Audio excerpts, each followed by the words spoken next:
Exclusive update leak from Kanguva movie. Shiva direct ചെയ്ത് സൂര്യ ദിശ പട്ടാണി കോംബോയിൽ വരുന്ന ഒക്ടോബറിൽ റിലീസിനെത്തേണ്ട സിനിമയാണ് കങ്കുവ. സൂര്യ ശിവകുമാറിൻ്റെ തിരിച്ചുവരവിനായി കാത്തിരിക്കുന്ന ആരാധകരുടെ പ്രതീക്ഷകൾ കൂട്ടുന്ന അപ്ഡേറ്റുകളാണ് പുറത്തു വന്നുകൊണ്ടിരിക്കുന്നത്. ബോളിവുഡ് സ്റ്റാർ ബോബി ഡിയോളാണ് കങ്കുവയിൽ സൂര്യയുടെ മെയിൻ വില്ലനായി എത്തുന്നത് എന്നതായിരുന്നു ഏറ്റവും ഒടുവിലെത്തിയ അപ്ഡേറ്റ്.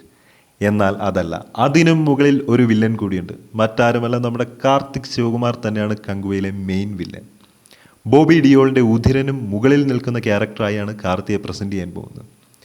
പീരിയോഡിക് ഹിസ്റ്റോറിയൽ മൂവിയാണ് കങ്കുവ. ഫാൻറ്റസി, ഫ്യൂച്ചറൊക്കെ മിക്സ് ചെയ്ത് 2 പാർട്ടുകളായിരിക്കും ചിത്രം എത്താൻ പോകുന്നത്.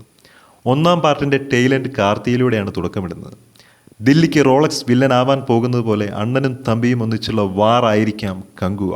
നിലവിൽ ട്രൈബൽ ലുക്ക് തന്നെയാണ് കാർത്തിക്കും സിനിമയിൽ. ഫ്യൂച്ചർ കാണിക്കുമ്പോൾ ഈ ക്യാരക്ടർ ഉണ്ടാവുമെന്നും നമുക്ക് പ്രതീക്ഷിക്കാം. വൈക്കിങ്സ് വാർ ടൈപ്പ് ഫീലാണ് മൊത്തത്തിൽ. ചേട്ടനും അനിയനും ബോബിയും എല്ലാം കൂടി തിയേറ്റർ ഇളക്കി മറിക്കട്ടെ എന്ന് നമ്മൾ ആശംസിക്കുന്നു.